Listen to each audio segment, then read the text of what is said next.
They found the farm. The house stood alone. But something was very wrong. 6 lives erased. No footprints leading away, just silence. 1922, Bavaria, Germany. A small farm called Hinterkaifeck sat deep in the woods. A family lived there, Andreas and Cecilia Gruber, their widowed daughter, Victoria, her children, Cecilia and Josef, and the maid, Maria.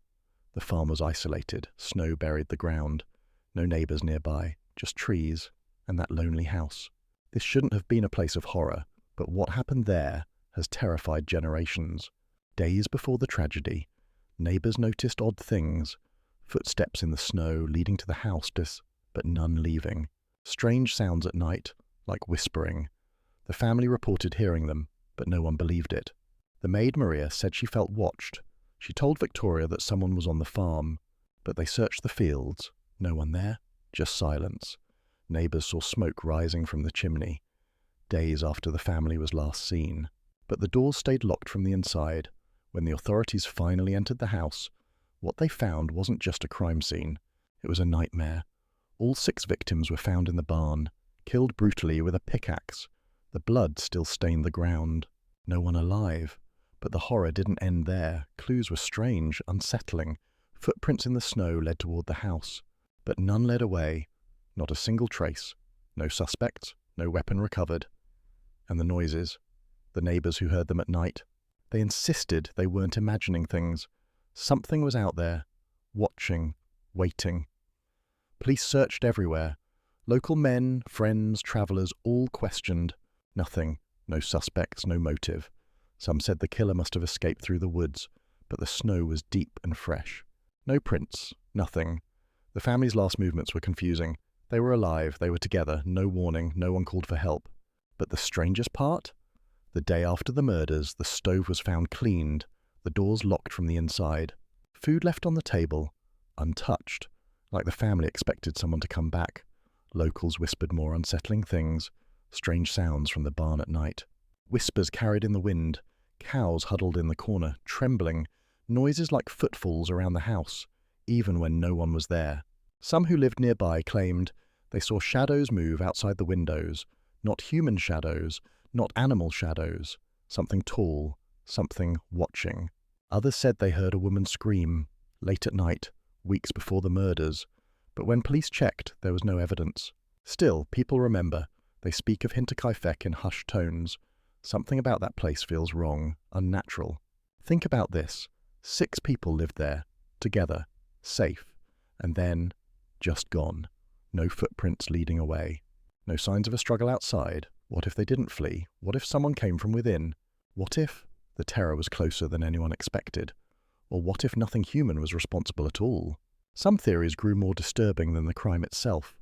Stories of ghosts, spirits, something that lingered on the land, something that waited in the snow, something seen only by those brave enough to approach after dark.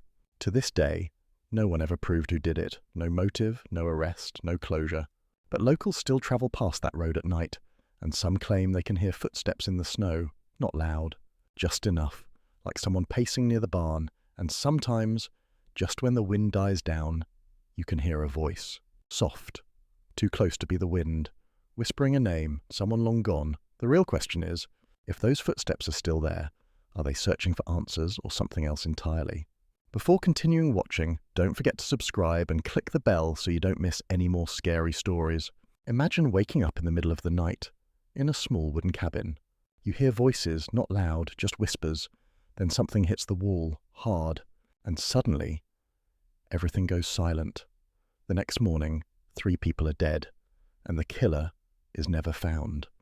April 1981, a quiet mountain town. Keddie, California, USA. A place where nothing ever happened. Families left doors unlocked. Children played outside. Everyone knew each other. Inside cabin number 28 lived Sue Sharp and her children. She had just moved there to start a new life, away from problems, away from the past.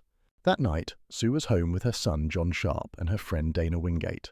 2 younger children slept in the next room. The house was calm. The night was quiet. But something was already wrong. Earlier that evening, neighbours noticed something strange. Lights moving in the forest, voices outside the cabins, but no one saw clearly who was there. Later, a phone line in the house was found hanging loose, disconnected, and no one knows when it happened, before the attack or during it. Some said they heard screams that night, but they thought it was just teenagers, just noise, nothing serious. In the morning, everything looked normal, too normal. The younger children woke up first. They walked into the living room and froze. The scene was brutal. Sue, John, and Dana were tied up, beaten, killed. The room showed signs of a long struggle, furniture broken, blood everywhere. But the strangest part, no forced entry. The killer had either been invited in or already inside. One child was missing. Tina, Sue's daughter, she was gone. Search teams looked everywhere. Forests, mountains, rivers, nothing. For 3 years, no answers.